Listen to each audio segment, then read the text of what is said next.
Everybody, this is Michelle with Fun in Key West, and I am so excited that you are joining us for another episode of Historic Marker Monday. Yep, Historic Marker Monday. Did you know that there's a balcony that's very famous that you probably walk by all the time on Duval Street and you don't even know the history behind it? Well, guess what? That we're going to dive into the history of that historic balcony. This is a balcony where Jose Marti, he stood up there and he spoke to thousands rallying for the support of Cubans' independence. So today on Historic Marker Monday, our stop is we are going to visit La Terraza de Marti, which is where that history was made. So Key West, let's look at a little bit of Key West and Cuba for historical context so you understand the impact that this had back in the day. Key West as is the closest U.S. port to Cuba. It's only 90 miles from across the Straits of Florida to Cuba. In the late 19th century, regular travel between Cuba and Key West was linked. It was just something that happened all the time. You had cigar immigrants that came in to Key West from Cuba. They wanted to have a better life. They came into Key West. They brought their skills and their talents into Key West and really was the foundation of the Cuban industry within Key West. Perez Cigar Factory was one of the largest cigar manufacturers in Key West in the 1890s. But you got to remember, during this period of time, there was a lot of anti-Spanish sentiment from the Cubans because of the relationship between Cuba and Spain. And so the Cuban immigrants in Key West were sympathetic to what was occurring back home. And so Key West, because of the influx of all of the Cuban immigrants, became a hub for organizing and fundraising and helping contribute to the cause for planning the Cuba Libre, which was the movement to free Cuba. So the owner of the Perez Cigar Factory, which was, like I said, one of the largest in Key West in the 1890s, was Teodoro Perez, and this was his house. And I bet you're thinking, I think I know where this is. Hang on, we'll get there. So he had a really big role in supporting the Cuban immigrants as they came in to Key West from Cuba. They were his workforce. But he was absolutely an advocate for the Cuba free in Cuba movement. And it's part of his political activism was involvement with the Cuban Convention, which covertly supplied funds and arms and logistical aid to the revolutionaries back in Cuba. He constructed his estate in 1892 or slightly earlier. There's some disagreement as to when and where this actually happened, or not when and where, but what time it actually occurred. But it was a grand home, and it still is a grand home, and it faces Duval Street. And he had the factory buildings built on the back end, and so it was part of Simonton Street. And then he built worker cottages over on Catherine Street. So he had this whole compound going. And there was a lot of similar compounds that were made by other cigar manufacturers. It just made sense. The home, the factory, and then the workers were all together. A lot of them, though, as we know, don't exist anymore because of fires that occurred, the Great Fires. You had some major storms come through, or simply redevelopment, and those compounds were restructured into something else.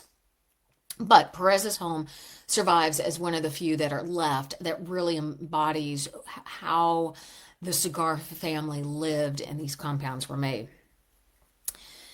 So, who was Jose Marti? He was a Cuban poet. He was a philosopher.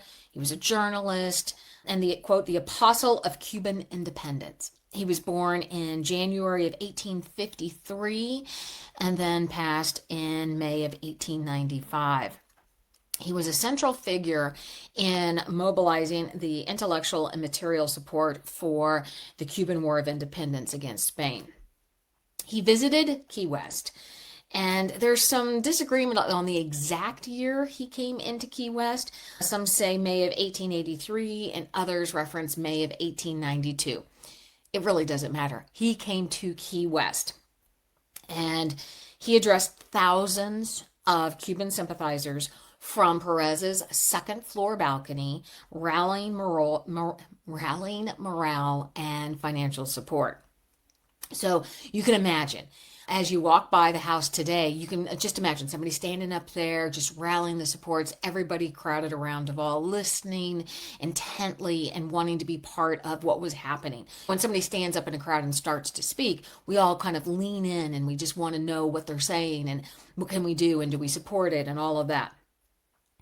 What was significant about this speech is it raised money and awareness among the Cuban expats and local supporters in Key West for what was going on and about that Free Cuba movement. It also symbolized Key West's vital role in the independence movement. And it then named Perez's home as La Terraza de Marti, Marty's Terrace. So the legacy and the impact of that whole movement in Key West, you can see a lot of it today. But back then, there was continued fundraising efforts, there were supplies and political advocacy that were raised, and they were channeled over to Cuba through these networks. And Perez and other community leaders sustained the efforts until Cuba's formal independence occurred in 1902. Marty's writings and speeches were impactful and influential, not just with Cuba, but beyond Cuba. It created the framework for independence for all Latin Americans. And his Key West speeches, featured in letters and publications, were circulated among the supporters and were used to help with a lot of those freedom efforts. Local Cuban communities in Key West commemorated Marty's visits with rituals and celebrations, and they named again that terrace after Jose Marti. After Marty's death in 1895, we had events occur like the USS Maine, which exploded in Cuba. You have all of the other issues that occurred.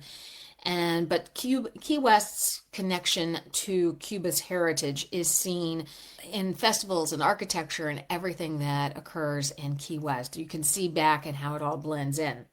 Today, so I'm glad you hung on there for what it is. Today, if you haven't guessed it already, this is the site of La Tida, and that is why it's also named La Tida.